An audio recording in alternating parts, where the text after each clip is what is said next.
Assalamu alaikum wa rahmatullah. Bismillahir Rahmanir Rahim. Alhamdulillahi Rabbil Alameen. Wa sallallahu wa sallam wa barak ala Sayyidina wa Nabina Muhammad wa ala alihi wa ashabihi wa sallim tasliman kathira. Allahumma faqihna fi din wa alimna at-ta'wil wa alhimna bi faydi fadlika rushdana ya Rabbil Alameen. Allahumma laka alhamdu kulluh wa laka shukru kulluh wa ilayka yarji'u al-amru kulluh. Alhamdulillah. In our lessons on Imam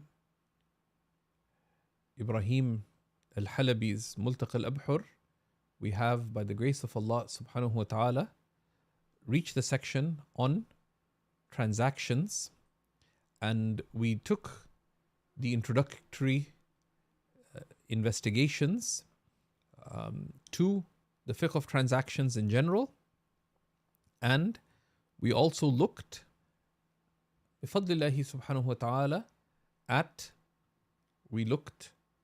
by the grace of Allah subhanahu wa ta'ala, at the issue of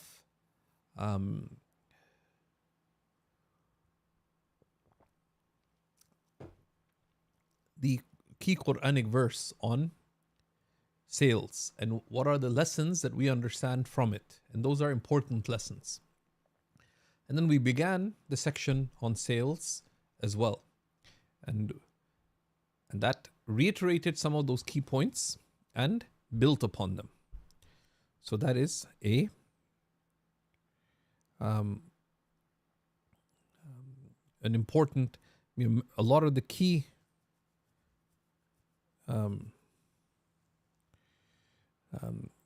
key concepts on trade and transactions are contained there. So keep those things in mind as we now embark, bi'idhnillahi ta'ala, on looking at the details on sales that we stopped at in this class. So the author, rahimahullah ta'ala, takes us next to what we can call some of the details on sales, right? And this helps us appreciate many issues of nuance. Today we will see many aspects related to methodology, where's the fatwa in the Hanafi school, and many other related matters as well. Bi'idhnillahi ta'ala. Are your slides is your Zoom coming out cut off, Sadati?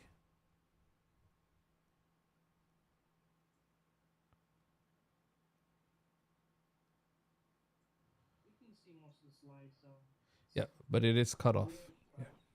Yeah. Okay.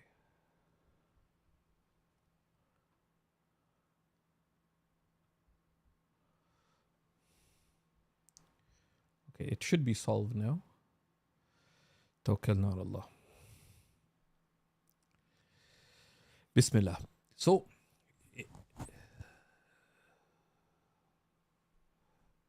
we will jump into today's lesson. The Imam Ibrahim al-Halabi tells us a few critical things today. One is about sales and unit pricing and what gets included in a sale and what doesn't. Right? And this is important because, well, one could say, well, people don't differ on these things, but they do. And they also presuppose something, right, that we have to be aware of as believers, which is that we should not work on the assumption that we are simply clogs in a global system. Right? That, well, I just work for a big corporation. Our deen teaches us, and these are some of the values related to trade, that the best work, what is the best work that a believer can do? According to the Prophet sallallahu alaihi wasallam, right? And he is the one, لا ينطق عن الهوى. He does not speak of mere whim. Is the Prophet sallallahu alaihi wasallam was asked, what's the best work a person can do? And the Prophet sallallahu alaihi wasallam gave a series of answers, correct? And these answers included that it's the work you do with your own hands. And some said that that refers to the trades. Others said, no, it refers to being independent financially, right? That you're not working for another, but you have your own trade, which is why other hadiths talk about the best of work being tijara, trade. But in general, there's an encouragement, number one, to trade. Number two, there's an encouragement to having financial independence. Right? What merit is there in you working for some international mega corporation? Right? And so, I don't need to know the fiqh of transactions. Why? Because you're just earning money by being part of a system that is, and it's always been the case. Why did Islam spread in the lands? Because Muslims sought economic empowerment, so they traveled. Muslims sought economic empowerment, so they traveled. And because they traveled across the lands, they ended up spreading the deen. But the primary reason for a lot of the spread of Islam was trade. But you can only trade if you know how to. What are the alternatives for us as believers? And some of you may just be nerdy students of knowledge, and there's great merit in that. But we should know these things so we can teach others. Right? That's why these matters are important. What if where does it apply? It applies if a Muslim's running a business, they open a store, they are wholesaling, they're selling online, in person, in different ways. Right? So these things all arise, whether we are dealing in them ourselves or for trade. These are things that women need to know, because they should not be just merely economically dependent. Right? But so don't say, these are strange old details. These are a lot of relevance, and increasingly as we come to our time and circumstance, bi'idhnillah. So the first part is unit pricing and quantity discrepancies. So the author, rahimahullah ta'ala, tells us regarding this unit pricing that ومن قال الإمام إبراهيم الحلبي رحمه الله تعالى ومن باع صبرة كل صاع بدرهم صح في صاع فقط إلا أن يسمي جملتها. Right? So if one sells a bunch of food, right? A sa', which is a measure of food, right? And this measure of food is pointed to, right? I'm selling you this pile of food, right? Right? And a subra is a ta'amun majmu', right? This pile of food. And ta'am, what does it refer to in classical Arabic? So here it says, sorry, man ba'a subratan. Whoever sells a pile, but a subra is a pile of food, right? In some mutun, it actually says subrata ta'amin. What does ta'am refer to in classical Arabic?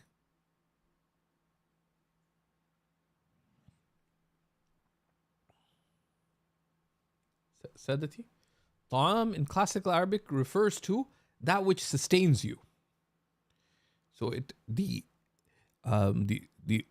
in classical Arabic, it referred to the qut, which would either be wheat or barley, etc.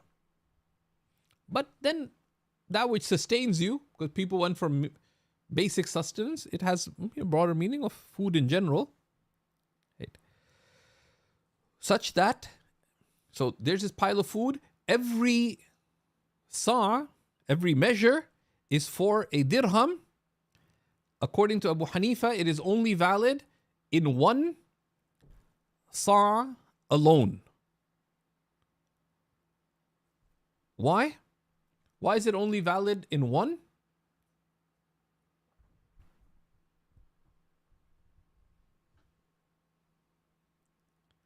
So I tell you, this pile of food, each kilo, let's say, and we use kilos for example, Each kilo is for 1 dirham. It's according to Imam Abu Hanifa, it's only valid in 1 dirham. Why is it only valid in 1 dirham, Sadati?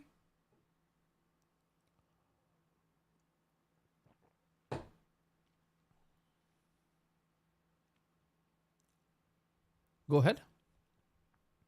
Is it because that is what is known? Because that alone is known. It's only known for the one. And according to Imam Abu Hanifa, إِلَّا أَن تَكُونَ تِجَارَةً عَن تَرَاضٍ مِنْكُمْ. That the basis of transactions is caution. Why? لَا تَأْكُلُوا أَمْوَالَكُمْ بَيْنَكُمْ بِالْبَاطِلِ. Allah has warned not to transact except through clearly established mutual agreement. Anything short of that is fasad. Is bilbatil. It's problematic. If you saw a pile of food, would you know exactly how much is there? Let's say, see, Masir, you decided to open a restaurant. So you go to this wholesaler and they have a whole pile of rice. So I'll buy this pile of rice. The guy sells it to you. Can you just by sight estimate how many kilos or pounds for you Americans? Would you know how much it would be? No, only an estimate is doable. Yeah. Now, if you're an expert, you might know, but many people might not. Is it possible and that would make the contract binding? So, oh my goodness, I didn't know rice weighed so much. You thought maybe it was 20 kilos. Is it possible that pile could end up being 50 kilos and you didn't want 50 kilos? 50 kilos is, the price is too much, so it could lead to dispute. So anything that could lead to dispute that affects the taradi makes a contract fasid. So it's only valid in the one, according to Abu Hanifa. He adopted the way of caution given the divine, the dilala of the divine verse.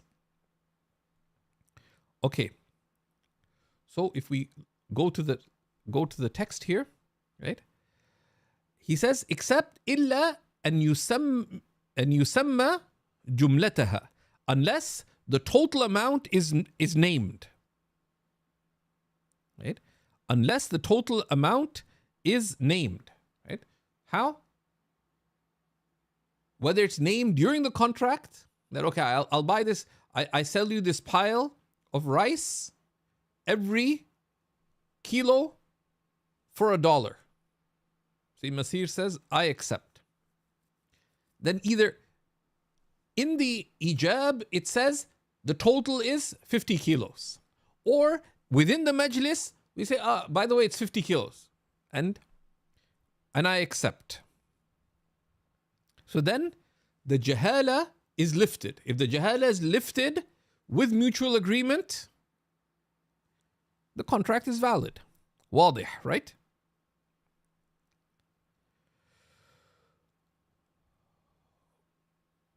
Now, if it's only valid in one, you've opened a restaurant. Would you be happy with 1 kilo of rice? Right? So it's valid in one. You wanted to buy 20 kilos of rice. You thought this pile looked good. So according to the position of Imam Abu Hanifa, you bought the pile of rice.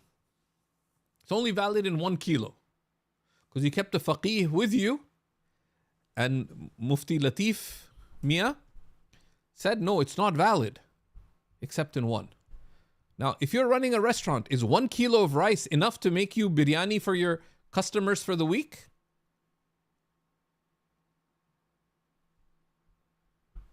No. No, of course not, right?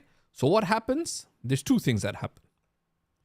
First, he tells us that وَلِلْمُشْتَرِي الْفَسْخ بِالْخِيَارِ. And lil mushtari, this lam is, it indicates his right. And it's the buyer's right to annul, to cancel, right? By this option. And this is called khiyaru kashfil hal, right? Called khiyaru kashfil hal is called different things. It's a secondary option, right? That you wanted the pile of rice. You ended up only getting 1 kilo. But when afterwards, if he tells, oh, by the way, it's 50 kilos, I don't want it. You can cancel even the 1 kilo. واضح, inshallah. So the buyer has the right. The lamb here is for, what's this lamb doing here? This lamb, lil mushtari, this is a yahiqqu lil mushtari. It's the buyer's right to cancel if they wish, because they did not get what they originally wanted. Okay. وإن كيل جملتها في المجلس. Right? This is even if the full amount was weighed in the majlis. Right?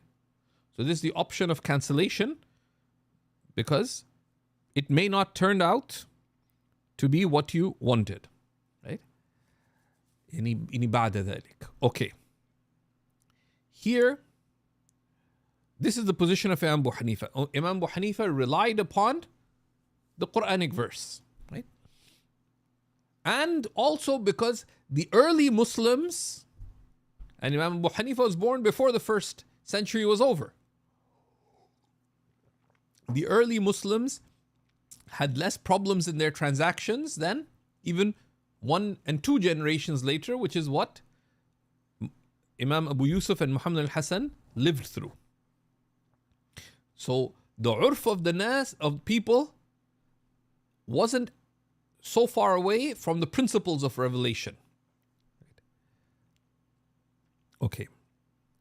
So here, the fatwa, however, is not on this position. Right? The fatwa is on the position here of the sahibain. So here you need to take a very clear note. And you can find this in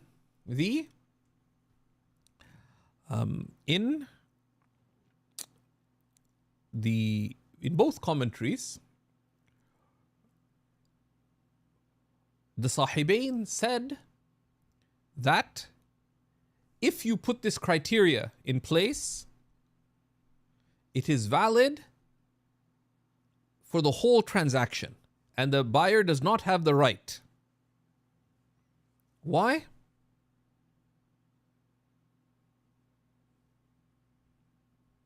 Why does the buyer have the right of cancellation? Because Uncle Masir, did he agree to buy this pile? Yes. Yes. The buyer told him how much each unit would cost. Yes.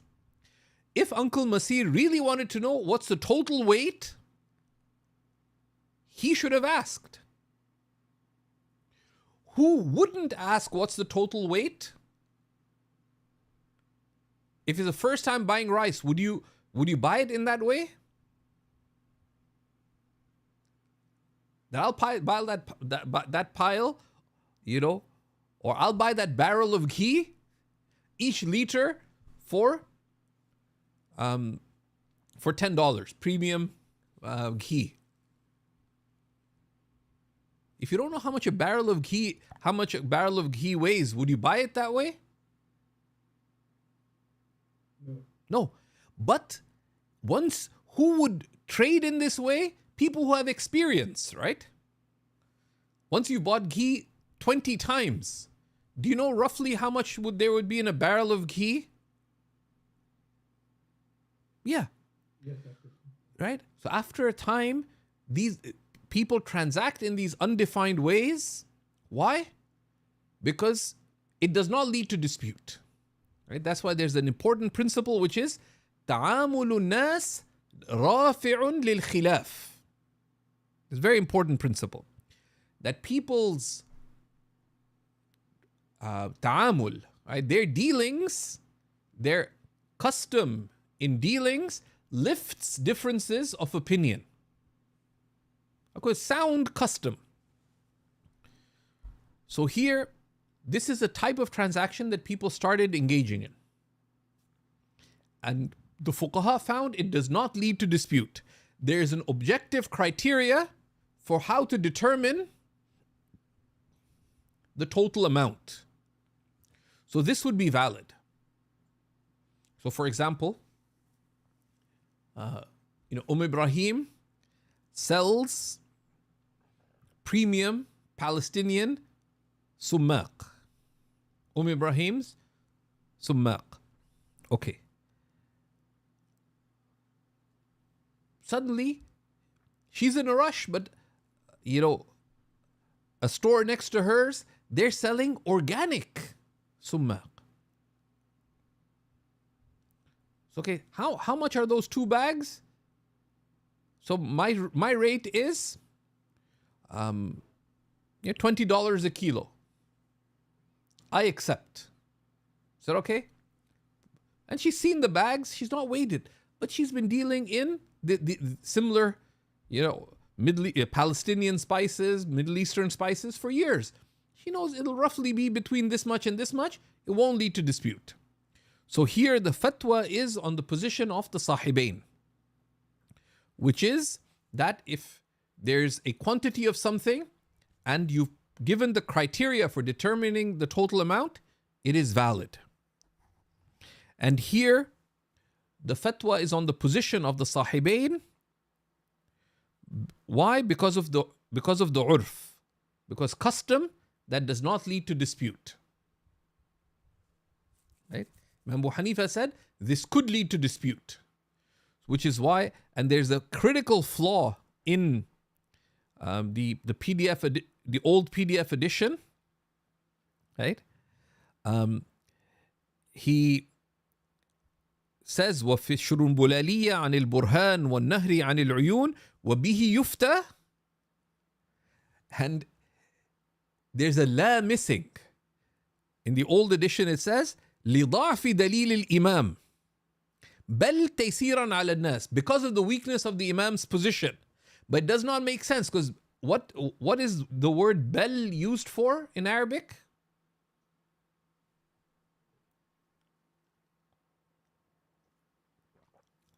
Bel in Arabic is used for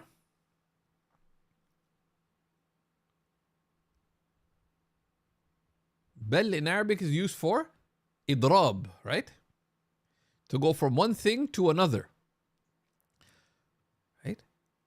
So the la is, it's la li da'fi dalil al-imam, not because of the imam's evidence being weak, but rather to facilitate for people. This is what they do, and this is their ta'amul, and it does not lead to khilaf. It's their ta'amul, and it does not lead to khilaf. That's number one, right? And another consideration is a very important principle given by Imam al-Karhi, who said, rahimahullah ta'ala, this is not his exact words, but the meaning conveyed by other scholars, that al-aslu أن حمل الناس على خلاف ما تعرفوه حرج. The basis is that making people do other than that which they are accustomed to is hardship.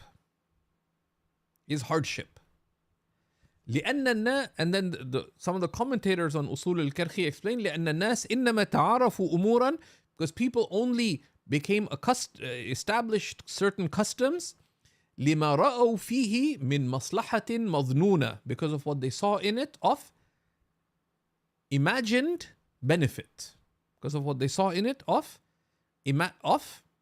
presumed benefit.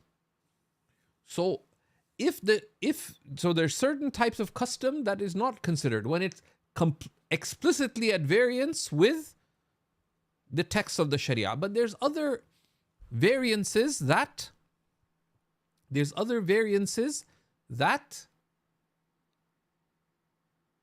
okay, there's a general principle. Does this fall under the general principle? Right. So the ulama say non-definition, jahala. Non-definition in a transaction, why is it problematic? Why is it problematic? Yeah, because it leads to dispute, right?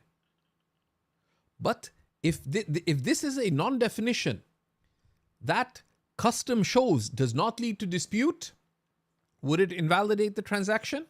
Would it make it corrupt? No, right? So jahala is problematic because it can lead to dispute. تعامل الناس رافع للنزاع. The fact that people deal with this and it does not lead to dispute lifts that consideration. But it is superior to make things as clear as possible. So here there's two things. The fatwa in this issue is on the position of the Sahibain. You can see the text on that in Maulana al-Haskafi's text with the grave error that we mentioned. Here, now the sa of food is non-variable in its units. Is 1 kilo of rice different from another kilo of rice?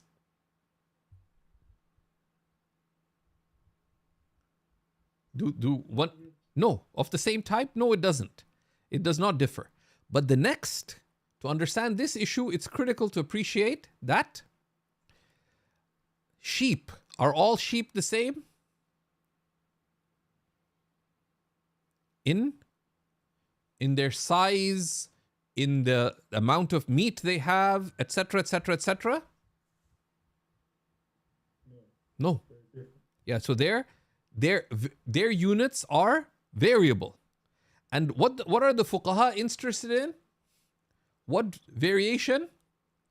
That would they be different price for different sheep? Yeah. Would you pay the same for a 20 kilo sheep versus a 50 kilo sheep?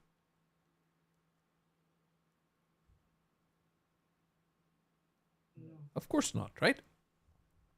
So now what do you have? The same case if the individual unit differs.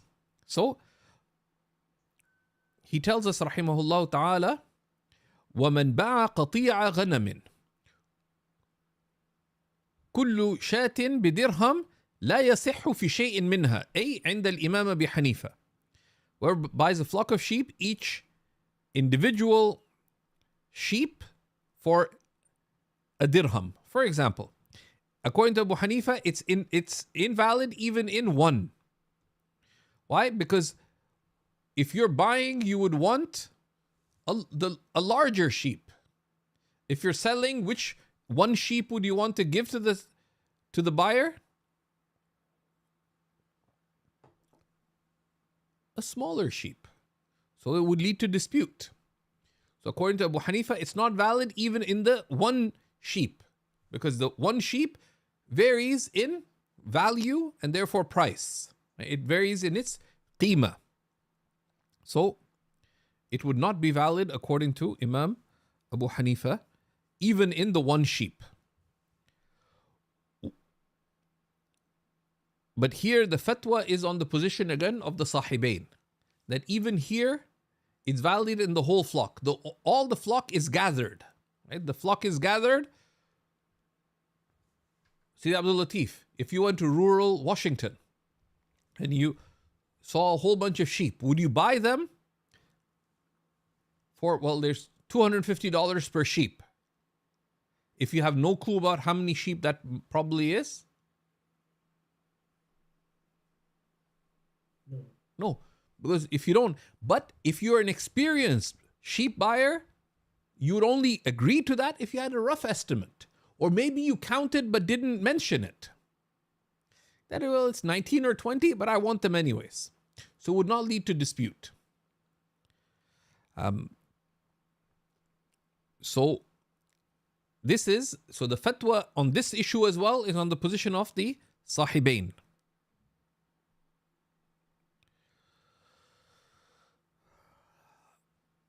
And then he says, وَكَذَا لَوْ بَاعَ ثَوْبًا كُلُّ ذِرَاعٍ بِدِرْهَمٍ.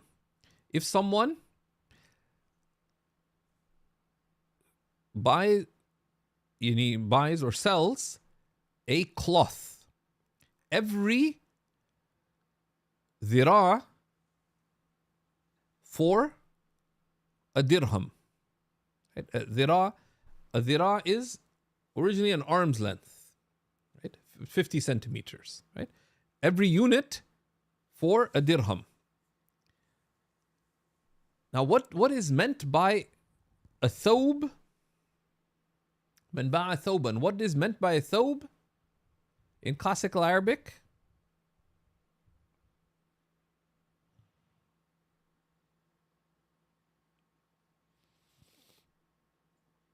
So a thawb refers to one of three things. In classical Arabic, it was a piece of cloth. And cloths were stitched, like you'd have, wool or cotton spun into thread, and you would stitch individual pieces of cloth. That would be called a thawb. Right? So thawb refers to individual pieces of cloth. Is that variable or not variable?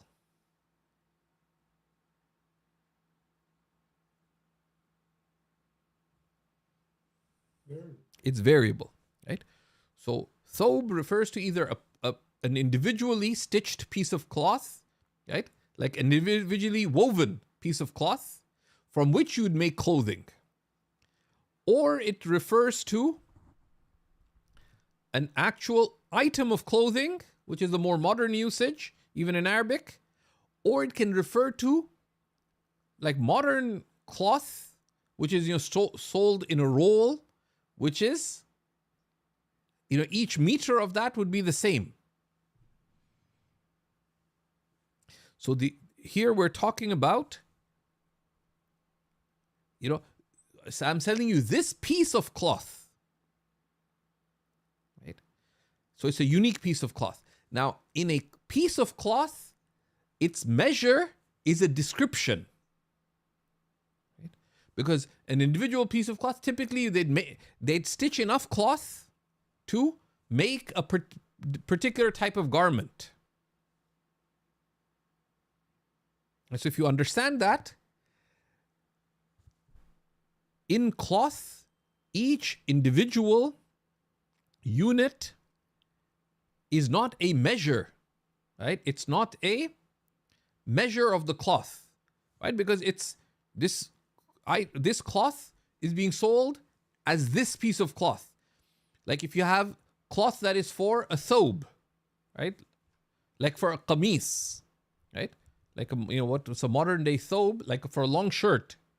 If you cut it in half, if you cut one dhira from it, would it be of any use? No. And what's someone going to do with one measure of it or not? So therefore, the measure in an individual piece of cloth, imagine you take that piece of cloth, you cut it, now you can't make anything from it because men's heights aren't that different, for example, or women's, you cut it in half, what are you going to do with it? So the conceptualization of it is that the لو باع ثوبا كل ذراع بدرهم. What happens? It's not valid even in that one unit.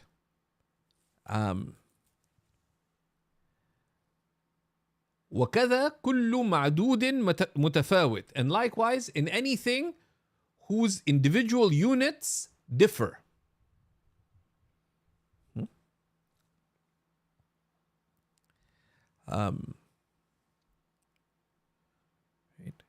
So that would include, for example, in the old days, because now, with manufacture, in like you have our, you know, like camels, for example, is the example they give. Each camel is, each camel differs, right? And there's other examples. And here the author then tells us explicitly, وَعِنْدَهُمَا يَصِحُّ فِي الْكُلِّ فِي جَمِيعِ ذَلِكَ. And according to the Sahibain, all the above examples, right? The saburat al-ta'am and the qati' al-ghanam and the dhira' min thob, all of them, it's valid. And the fatwa is on the position of the Sahibain, right? The position of Imam Abu Hanifa is stronger in principle. What's the principle? What's the principle, Sadati? Caution. Yeah, no, but caution on the basis of what text?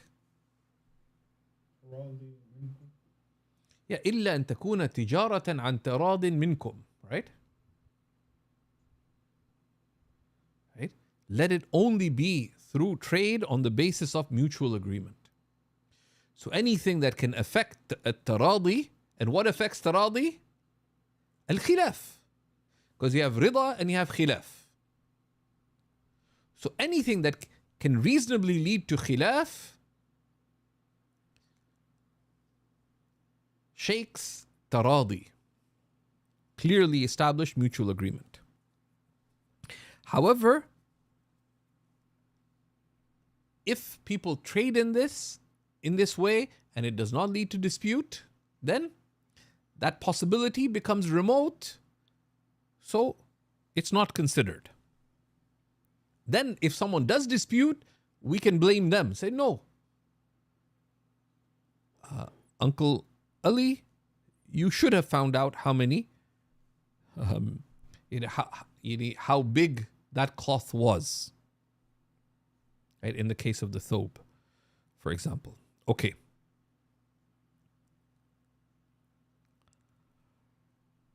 So the fatwa here is on the position of the Sahibain that is listed here very clearly. Make note of it, and we've explained the reasoning. You can find it in the two commentaries here in a clear way, reiterated. Okay. Then, so if we sell without mention of full amount, we have a few cases. And we, Jazakallah khair to the brother too. Right? So non-variable items such as food, it's valid only in one according to Imam Abu Hanifa. And because only one is known. This is the position of Imam Abu Hanifa. And in variable items, it's not valid according to Imam Abu Hanifa in all of them. It's corrupt, it's fasid. So they have to cancel the contract or rectify. Because it's gross non-definition, the units vary. However, so this is the position of Imam Abu Hanifa. According to the Sahibain, it's valid in all of them. Okay. Now, what if differences arise about the amount? So let's read the text. He says, وَإِنْ بَاعَ صَبُرَ عَلَى أَنَّهَا 100 قفيز ب100 درهم فوجدت أقل أو أكثر. So if one buys a subra, this amount of food, and one discovers that it is more or less. Right? So they buy this pile of food. Ala is used for shart, right? On condition that it is 100 qafiz for, let's say 100 kilos, for example, for 100 dirham. So what happens if it's more or less? And what's the characteristic here? This is a non-variable item. Each unit has the same value. So it turned out to be more, turned out to be less. What's the fiqh of it? They explain, أخذ المشتري الأقل بحصته أو فسخ. If it turns out to be less than the amount agreed upon, the buyer could take it for its share of the price. Turns out to be 95 kilos.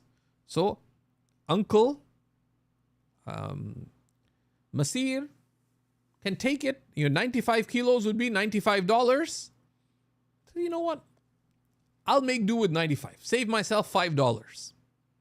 But is it possible that he really needed exactly 100 kilos? It's possible. Would you be sad? Like you needed exactly 100 kilos. Let's say you bought it from a wholesaler and you're a distributor. Now you're going to sell to individual stores. So you have 4 orders to fulfill, 25 kilos each. Can you fulfill those orders with this $95 that the 95 kilos that you got?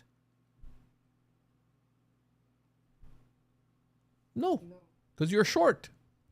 And you're not going to cheat and, put filler or anything because, we're people who are true and trustworthy, even with our enemies.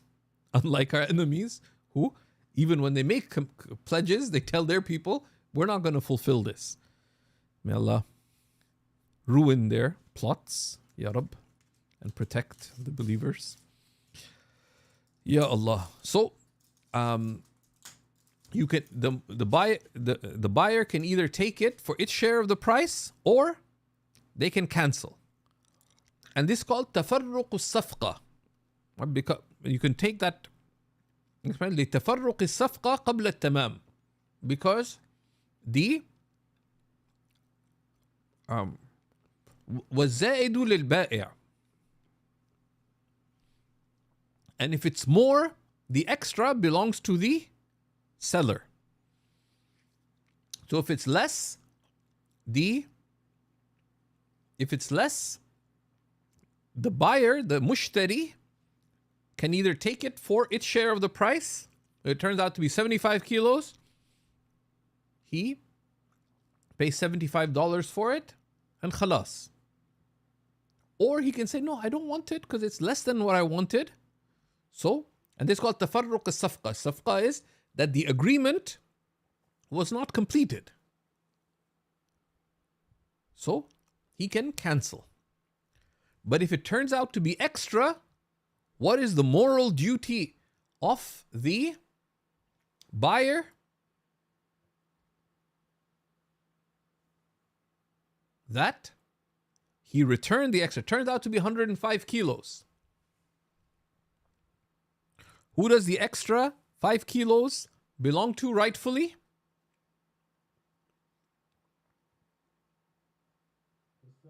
The seller, right? To the ba'i'. And that's why it is necessary, that which is sold on the condition of the weight, it's necessary that it be weighed in the majlis. Either at the, right when they're about to transact, it's weighed in front of each other, or it's weighed immediately after, before they part, so it does not lead to dispute. But this is if it's ala is for what? What's ala used for? For shart, right? لو باع صبرة على أنها. So this is on condition that it's this way. And the extra is to the is for the seller, the ba'i'. If it's less, if it's extra. This is different from, if you purchased a bag of apples that says 5 kilos. Are you buying that bag of apples on condition that it's 5 kilos?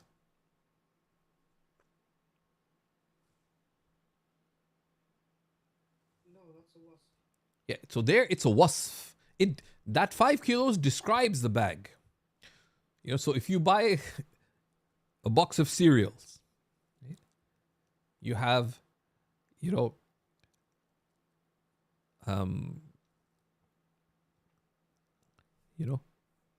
Mubarak Munches, right? Cereal, and it says 500 grams. You go home and it's 470. Do you have a right of refund? Shar'an, you don't. Because there it's a descriptor. And there's a separate issue that arises. Now, Sayyid Abdul Latif?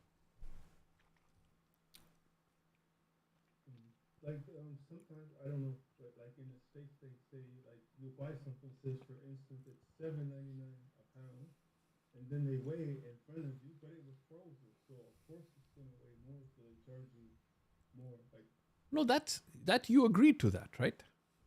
I told them I don't agree, but I'll just pay it because my family wants. No, but that's a separate thing. Those are things that if you wanted it unfrozen, right? So if someone bought frozen prawns, right? For example, and there's ice stuck to it, etc. That's if you wanted it otherwise, you would insist. And then you'd have to come to an agreement with them. Right? And then there we would consider what is the custom. For example, if you're trading in seafood and you buying low quality seafood because you sell cheap street food, then that's between you and the buyer. But we would consider what is the urf, what is the sound practice related to this, and we would consult experts. Okay. So here, this is for non-variable items. If it's less, the buyer takes it for its share of the price, or he has the option of cancellation. If it's extra, the extra belongs to the buyer. But this is why it is critical that it be weighed in the majlis. Of course, if they had weighed it before, then they wouldn't find out it is less. But now, what if differences arise regarding cloth? Let's read what he has to say. وَفِي الْمَذْرُوعِ يأخذ الأقل بكل الثمن أو يفسخ. In the case of that which is sold by measure. And here what we're talking about is unique pieces. Right? And this is كثوب يضره القطع. This is in a unique piece of cloth. He said, okay, I'm selling you this carpet is like in unique, for example, Afghani carpets, for example, is a 7 square foot carpet, $70, and an 8 square foot, $80, and a 9 square foot, $90. No, they're individual pieces, right? So I sell you this carpet for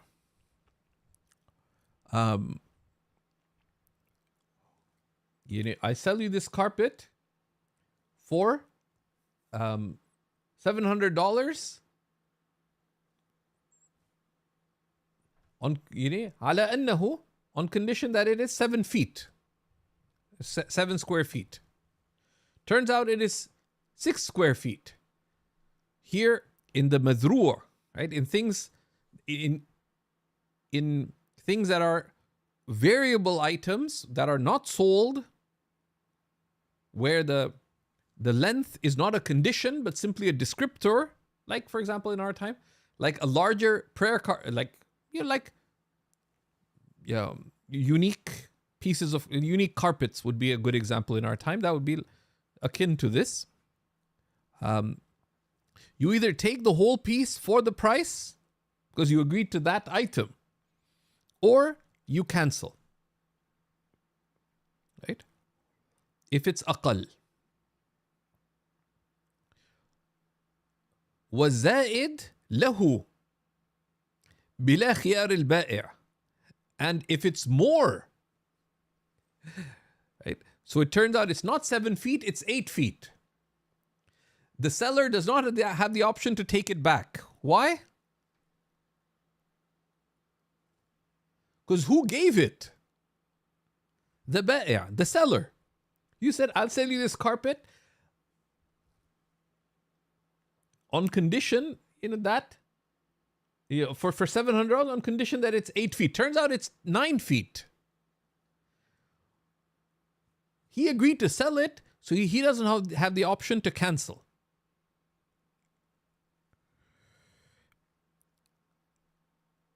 The only consideration here that clouds this a little bit is the following, which is that the ulama tell us there's an important principle: لا عبرة بالخطأ البين خطأه. There is no consideration for an error that is evidently an error.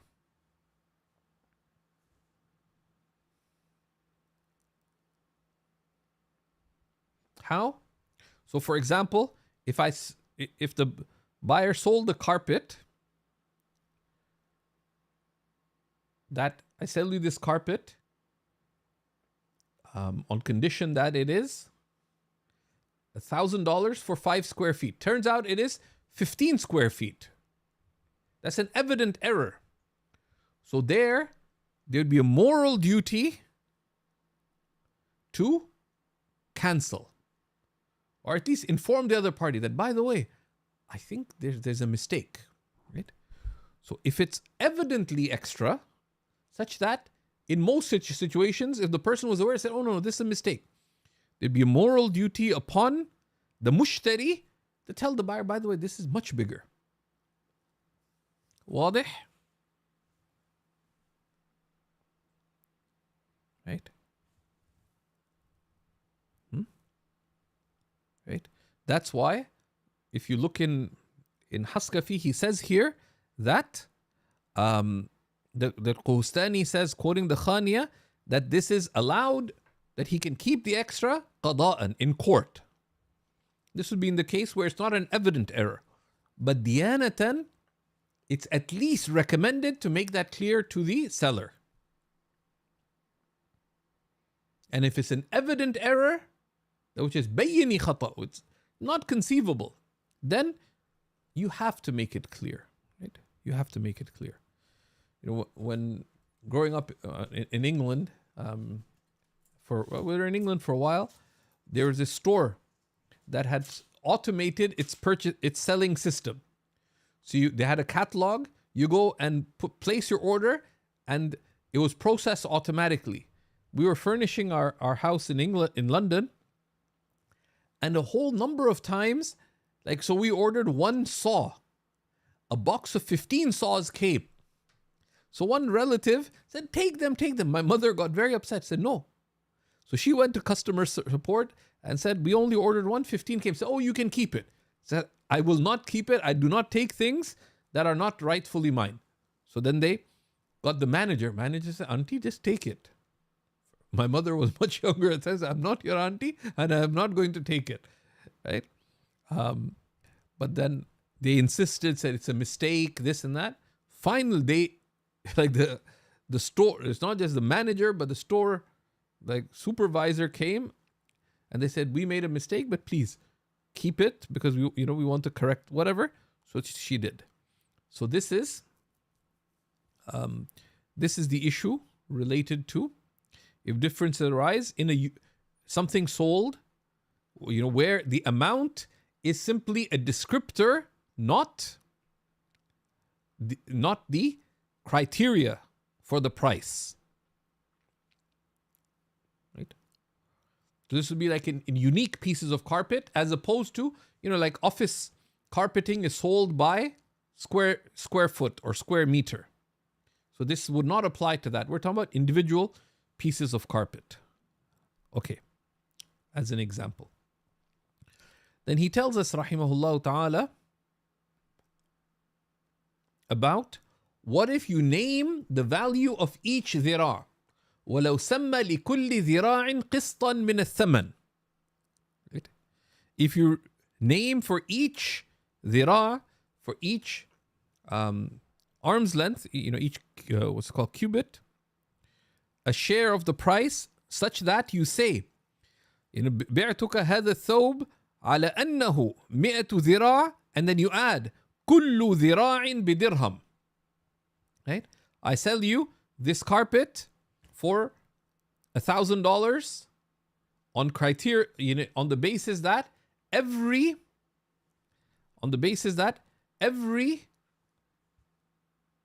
foot, every meter is $100. So there you've mentioned it. No, you just not just mentioned the total length, but what have you mentioned? How much each square meter of the carpet is, correct? Right? So you've made that a criterion, right? The first one you just described, I sell you this carpet for $1,000 على أنه 10 أمتار, right? That on basis that it's 10 meters. But here I'm saying, I'm selling this carpet for $1,000 on and it is 10 square meters, each square meter for $100. Right? So in Samma لكل ذراع قسطا. So now the ذراع, the the measure of this unique piece of cloth, it has become akin to a criteria. بمنزلة أصل. It's become akin to a basis. So what happens? He says, أخذ الأقل بحصته. One takes the lesser amount for its share of the price. وكذا الزائد. And one takes the extra for its share of the price. Because we made that وله أي للمشتري الخيار في الوجهين. But the buyer has an option for both. Because he hadn't agreed to take a smaller carpet and he hadn't agreed to pay more. واضح?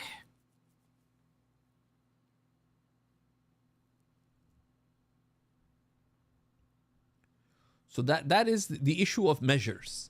And we've diagrammed a little bit of this. If you diagrammed it fully, it'll make things much clearer. We've tried to explain this. It needs a little bit of focus and attention to grasp. But he has the option of cancellation for the reasons mentioned. Now, so we can look at these diagrams help, but they should not substitute you trying to understand it yourself. So there's difference in volume. If it's less, the buyer takes it for its share of the price or he cancels. If it's more, what happens? It belongs to the seller. And we took, that you cannot just keep it and refuse to give it to the seller. Diyanatan, that's wrong. Sometimes you can be a gangster for your right, if that's the only way you can secure your right, but you cannot be a gangster against the rights of another. And you can stand up to someone who's not giving you your right. Then no, this is mine. I insist. No, especially if they're being a bully, you're allowed to push back. But you can't push and deny another their right. The believer, al-Muslimuna ala shurutihim, right? And that should be evident. Now, if there's a difference in length, the madru'a, we took that if the buyer takes, if it's less, the buyer takes it for the full price or leaves it by canceling. If it's more, it belongs to the buyer and there's no option of cancellation for the seller.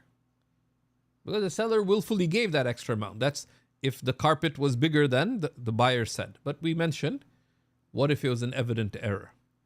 But if there's difference in length, and you made each cubit, كل ذراع بدرهم, you made each measure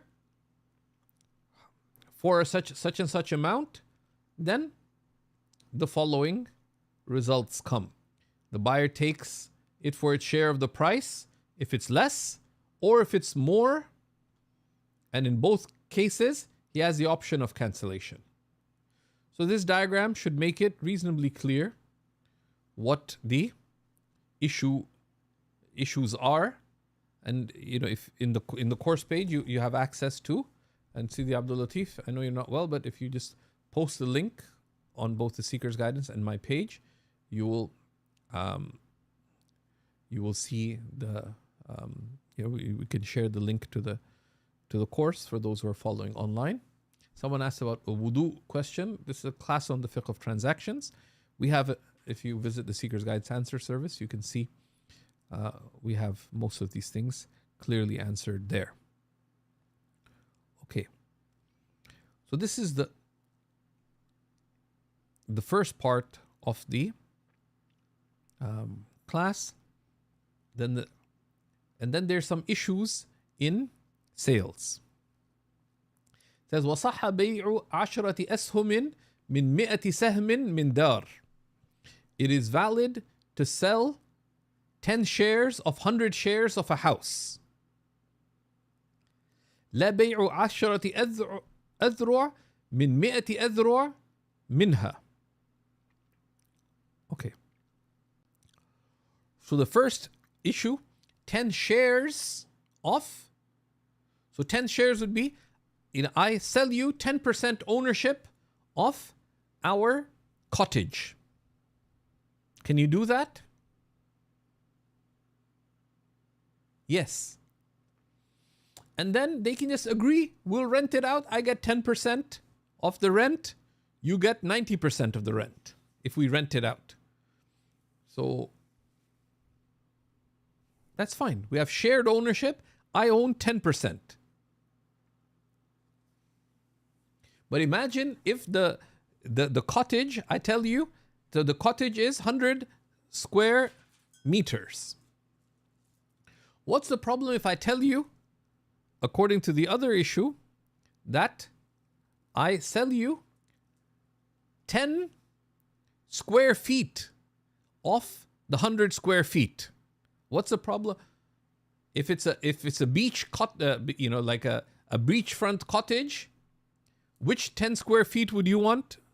See the Masir?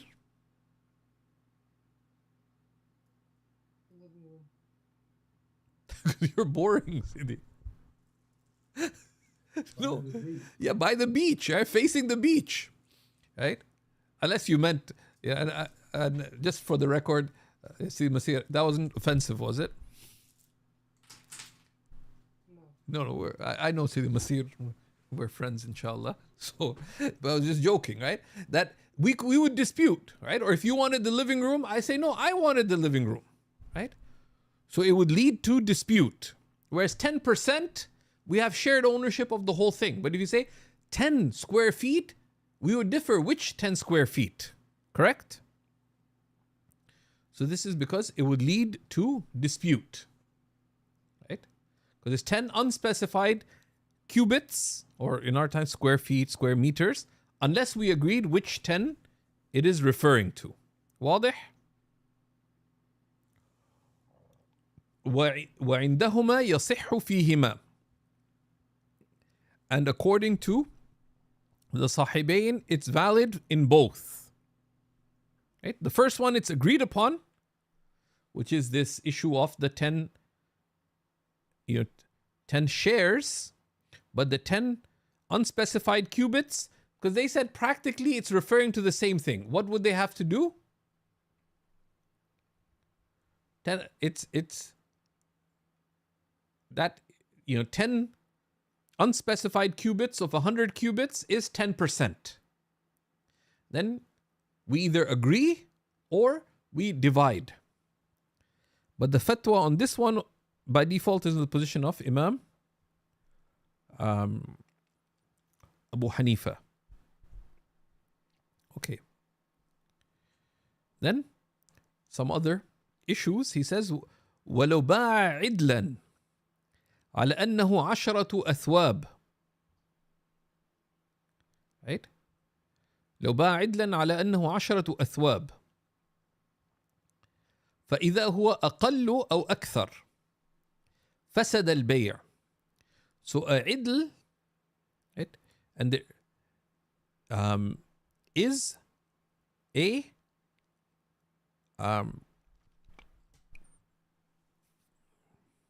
right? Is like a like a bund. It's a bundle of cloth, right? Right?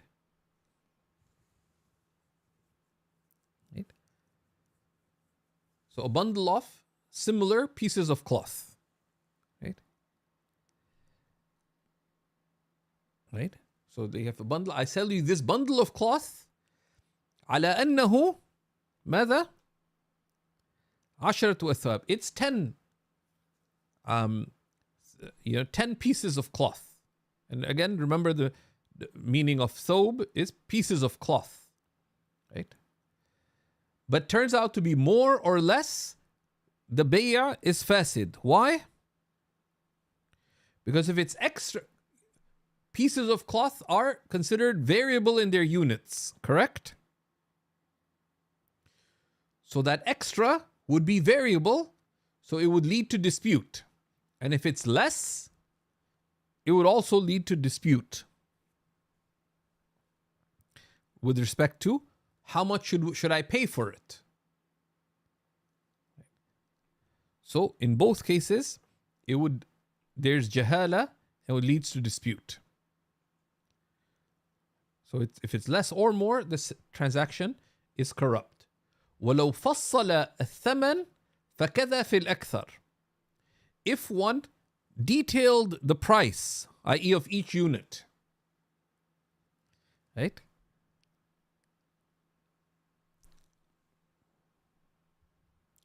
So now this extra one that wasn't agreed upon, they're going to differ on the price, right? So they made a list of price. I'm selling you this bundle of cloth, this bundle of cloth, or this bundle of carpets. This one for this one for this. So there's 10, but turns out there's an extra carpet, but we hadn't set a price for it. Right? So it's the seller would want more. No, this is a very special one. So it would not be binding and they would differ. So therefore, right? If it's on that extra, it would be fasid. ويصح في الأقل بحصته. But if it's less and they'd specified the price of each one, it would be valid with its share of the price. Okay. So what if the thobe turns out to be more or less? وإن باع ثوبا على أنه 10 أذرع. If one buys cloth on condition that it's 10 أذرع, and again, the أذرع here, this is a piece of cloth, it's a descriptor of its extent. كل ذراع بدرهم. But we made this criteria. Each unit, right? Each foot is this much. Then what happens? أخذ المشتري ب10 أخذه المشتري ب10 لو 10 ونصفا. If it's a little more, right, 10 and a half, the buyer takes it for 10. Why? Because what is the measurement here? It's still a descriptor.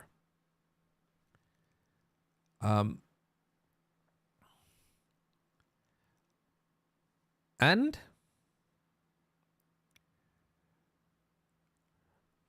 وبتسعة لو 9, and he takes it for 9 if it's 9 and a half. وتسعة لو وبتسعة لو 9 ونصف, but بخيار. But if it's 9 and a half, he takes it for 9, but he has the option of cancellation because it's not what he sought, which was 10. وعند أبو يوسف يخير في أخذ Um, and according to Abu Yusuf, he has the option of cancellation if it's more. In this case, وعند أبي يوسف يخير في أخذه ب11 في الأول وب10 في الثاني. He has an option in both according to Abu Yusuf because it came out to be less. In the first case, in the second case, or more in the first, which is that it's not what he sought.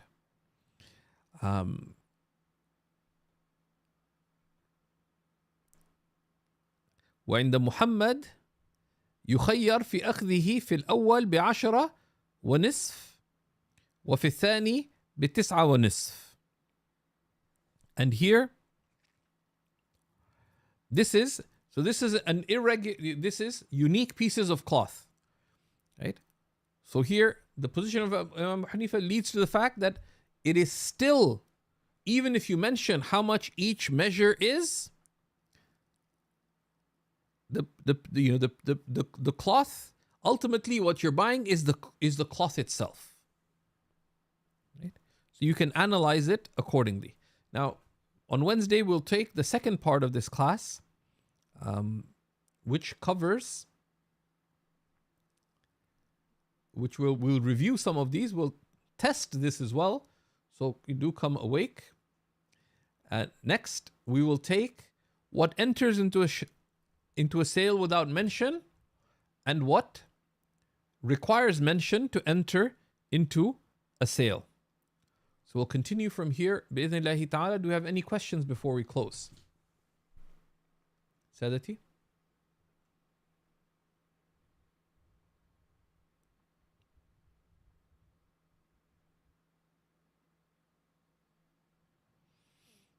Bismillah. Go ahead, Sidi Masir.